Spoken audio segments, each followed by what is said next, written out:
بسم اللہ الرحمن الرحیم۔ اسلامی واقعات کے تمام دیکھنے اور سننے والوں کو ہمارا السلام علیکم۔ آج کی ویڈیو میں ہم آپ کو حضرت ابراہیم علیہ السلام اور ان آزمائشوں کو بارے میں بتائیں گے جن کے صلے میں اللہ تعالیٰ نے آپ کو امامت اور پیشوائی کا مرتبہ عطا فرمایا۔ قرآن پاک میں ارشاد ہوتا ہے، یاد کرو جب ابراہیم کو اس کے رب نے چند باتوں میں آزمایا اور وہ ان سب پر پورا اتر گیا تو اس نے کہا، میں تجھے سب لوگوں کا پیشوا بنانے والا ہوں۔ حق تعالیٰ نے اپنے پیغمبر حضرت ابراہیم علیہ السلام کے مختلف امتحانات لیے، آپ کو آزمائشوں کی مختلف بھیٹوں سے گزارا گیا جن میں آپ کامران رہے۔ اس صلے میں انہیں امامت و پیشوائی کا مرتبہ عطا فرمایا۔ سوال یہ پیدا ہوتا ہے کہ آخر وہ کون سے امتحانات تھے جو حق تعالیٰ نے حضرت ابراہیم علیہ السلام سے لیے تھے، اور وہ کون سی آزمائشیں تھیں جن سے آپ کو گزارا گیا۔ اللہ تعالیٰ تو علیم و خبیر ہے، اس سے کوئی حال پوشیدہ یا مخفی نہیں ہوتا، اس لیے حضرت ابراہیم کے امتحانات نامعلوم قابلیت یا صلاحیت کو جانچنے کے لیے نہیں تھا، اور نہ ہی حضرت ابراہیم علیہ السلام کو امتحانات میں مبتلا کر کے کسی جرم کی پاداش میں تھا۔ ان کی آزمائشوں اور امتحان کے ذریعے اللہ رب العزت نے اپنے خلیل کی تربیت کر کے آپ کے درجات کو مقامات عالیہ تک پہنچانا تھا۔ یہ امتحان کیا تھے جن سے حضرت ابراہیم علیہ السلام کو گزرنا پڑا؟ امتحان کیسا بھی ہو ہمیشہ کٹھن ہوتا ہے۔ حضرت ابراہیم کا پہلا امتحان بے انتہا مشکل تھا۔ پوری قوم، حتیٰ کہ آپ کا اپنا خاندان اور گھرانہ بھی بت پرستی میں مبتلا تھا۔ اسی لیے اللہ تعالیٰ نے آپ کو اس سچے دین کی تبلیغ کرنے کے لیے اور قوم کو اس کی دعوت دینے کے لیے چنا۔ کام تو مشکل تھا، لیکن آپ نے پیغمبرانہ جرأت و ہمت کے ساتھ بے خوف و خطر ہو کر قوم کو خدائے واحد لا شریک کی طرف بلایا۔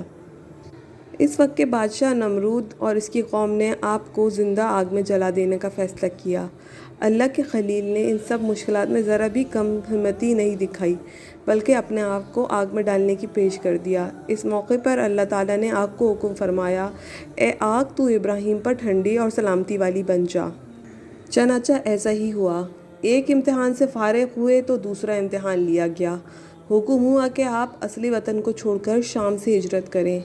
حضرت ابراہیم علیہ السلام نے رضائے الہی کے خاطر قوم و وطن کو بھی خیر آباد کہہ دیا اور شام چلے گئے۔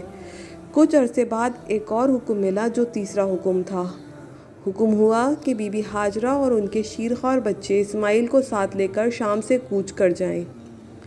اللہ کے خلیل نے اللہ کی حکم کی تکمیل کی۔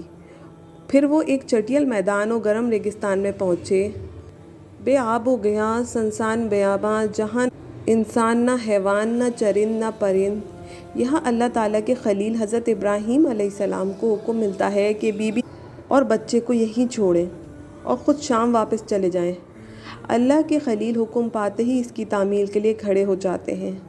بیوی کو ایک تھیلا کھجور کی اور ایک مشکیزہ پانی کا دے کر دونوں ماں بیٹے کو چھوڑ کر شام کی طرف روانہ ہو جاتے ہیں۔ تعمیل حکم میں اتنی تاخیر بھی گوارا نہ تھی کہ بیوی کو یہ اطلاع ہی دے دیں۔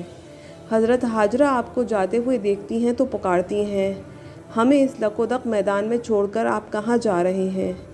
کیا آپ کو اللہ تعالیٰ کی طرف سے یہ حکم ملا ہے؟